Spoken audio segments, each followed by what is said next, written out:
Abbiamo chiacchierato troppo. Forse. No, e No, forse... guarda, spento non so da quando. No, No, ma da poco. Da poco, appena Forse fatto. Allora, vuoi... quando diciamo vi siete presentati. Allora, Stimoliamo? sì, ancora la punzecchiamo. Infatti ti volevo fare un'altra domanda. Come tu, artista tutto tondo, artista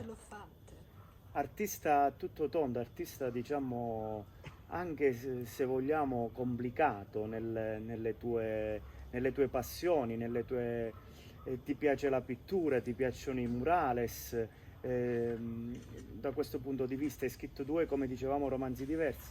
Cosa ti hanno dato però questi due romanzi a livello proprio personale o a livello sia personale, e poi sono curioso a livello, il primo soprattutto perché il secondo ancora deve uscire, hai avuto quello che ti aspettavi dal pubblico, quella risposta sia a livello di interesse, come dicevi tu, sociale, che proprio a livello, parliamoci chiaro, che poi quello che fa muovere l'economia, come dicevi tu, a livello proprio di vendite, di attenzione nei confronti di quello che è stato il tuo Ma primo adesso ne faranno lavoro. un film. Adesso sicuramente ne potrebbero fare anche un film. Penso che potrebbe essere. Tra l'altro siamo contenti di essere qua e soprattutto dell'attenzione che sta avendo questo libro, anche infatti tra il pubblico sono contento che ci sia anche il direttore di Col News Salsini, che salutiamo. Benvenuto. Luigi, e l'attenzione che hanno dato appunto a te, quindi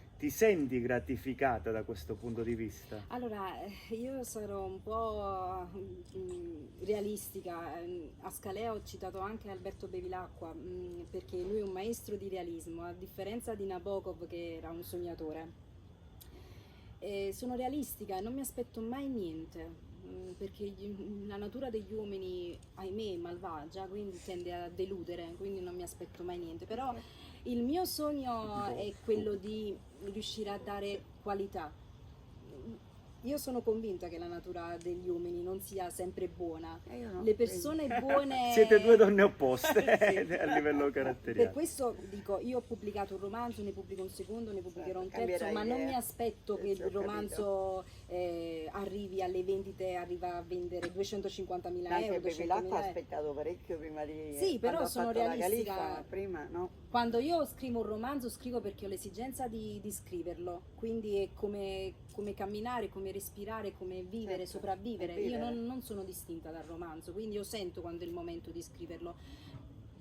Anche a maggior ragione per il fatto che io faccio enormi sacrifici, penso come tanti altri, ma enormi sacrifici, mi sveglio presto la mattina, è una cosa che mi appassiona tantissimo, Certo. quindi io preferisco alle volte non uscire, io sto a casa nuova, quando sto a casa nuova non esco molto spesso, quindi perché voglio aggiornarmi, voglio scrivere, voglio approfondire, io sono affamata. Non ti sembra che sia un po' in contraddizione con quanto ho detto prima?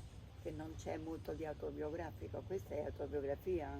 È No, viverla intensamente, perché io no? non ho scritto niente che poi ha riguardato me, la mia vita, e per scrivere un romanzo Però l'hai autobiografico vissuta. lo farò sicuramente in futuro, ma il romanzo autobiografico chiede proprio il diario, la diaristica, quindi sono andata in quel luogo, ho vissuto quello, Sì, sì. e adesso non è il caso di scrivere un romanzo autobiografico, perché il romanzo autobiografico o lo scrive chi ha dei genitori che sono letterati. La scelta del romanzo è sempre una scelta dedicata nel frangente letterario, perché il romanzo deve fare letteratura. Se il romanzo non si imprime nel panorama è un romanzo che è inutile, non serve. Quindi nel momento in cui io scrivo un romanzo che sia autobiografico è perché ho un Hai nonno che... assorbito quel mondo perché lo stai vivendo. Oppure perché devo delucidare, devo chiarificare una mia situazione, oppure perché sono figlia d'arte, oppure perché mi trovo inserita che mio fratello, che ne so, è un astronauta, per dire. No, io, la mia famiglia non c'è, non è presentata, perché comunque il mio obiettivo è veramente quello di scrivere dei romanzi per rendere utili all'umanità letteraria. io sentivo di scrivere questo romanzo, che poi ho messo questa copertina bianca e rossa, poi quando l'ho presentato Questo la è prima giallo volta rosso, veramente a Roma sarebbe ho un po' sbagliato, più giallo rosso, parte. perché poi è scoppiata la guerra, quindi io essendo certo. esperta di Nabokov mi sono trovata a fare di questi discorsi non sapendo che poi sarebbe scoppiata la guerra. E poi ogni romanzo segue una sua provvidenza letteraria, però quando tu studi il romanzo, nel mio caso il primo romanzo non avevo un agente, quindi non è stata una scelta commerciale. Perché origami? E origami perché è molto complesso. Quando Perché io molto particolare, Sì, perché come è scelta. proprio espressione Ma è di una scelta poi di che una ti voglio cultura dire. giapponese, quindi molto lontana No, ma da- dico, è una scelta poi di impatto pubblicitario o introspettivo? no, è una scelta Di cuore. di Di cuore. certo, l'ho Di capito. cuore. Perché io essendo poeta poi non riesco a fare le scelte proprio commerciali. certo, Seppure io avessi, per esempio per il secondo romanzo è la stessa cosa. Io ho dei parenti stretti, dei familiari che hanno a che fare con le carte, quindi lavorano anche con le carte, quindi non sono cartomanti, quindi mi sono sentita Quindi di è facile, scrivere la tutto carta l'hai sì, assorbito, ecco, l'editoria, chiaro la motivo. carta, il giornalismo, quindi Certo. mi sembrava proprio un qualcosa che riguardasse me. E sì, poi io nel 2000